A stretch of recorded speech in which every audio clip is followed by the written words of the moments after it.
Hello সবাই, তো পুজো তো চলে এসেছে। চলো আজ একটু এক্সপেরিমেন্ট করা যাক, হেয়ার কালার করবো। তো এখানে আমি ইউজ করছি লরিয়ালের কাস্টিম ক্রিম গ্লসের 550 মেহগনওয়ালা শেডটা, যার মধ্যে একটা ডেভেলপার, একটা কালারেটেন্ট ক্রিম, একটা গ্লসিং মাস্ক দিয়েছে, তার সাথে একটা ইনস্ট্রাকশন পেপারও দিয়েছে। তো ফার্স্ট আমি চুলটাকে সেকশন করে নিই, দেন লাগিয়ে নিলাম ঢের সারা ক্লিপ।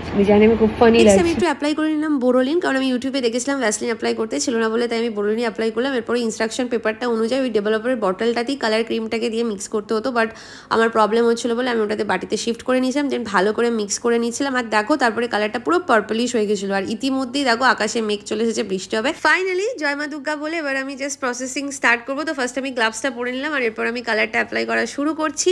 আর আমি কোথাও দেখেছিলাম কালার অ্যাপ্লাই করার পরে তুমি যদি কোম্বিং করো তাহলে নাকি কালারটা খুব ভালো স্প্রেড হয়। বাট দেখো আমার কত হেয়ার ফল হচ্ছিল, আমি আর এটা মোটেও করি। শেষমেশ আমাকে মাতাজি স্বর্ণাপন্ন হতেই হয়েছিল। মাতাজি আমাকে হেল্প করলো হেয়ারের ব্যাক পোর্শনটা কালার করতে, আর সামনেটা আমি নিজেই করে নিয়েছিলাম। আর পুরো পয়সা ওয়াসুল, দেখো পুরো বাটি চেঁচে আমি হেয়ার কালার করে নিয়েছি।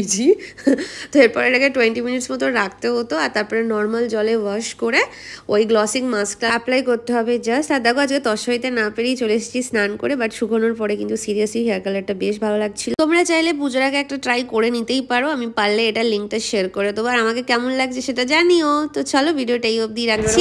অবশ্যই লাইক শেয়ার সাবস্ক্রাইব করতে ভুলো না। বাই।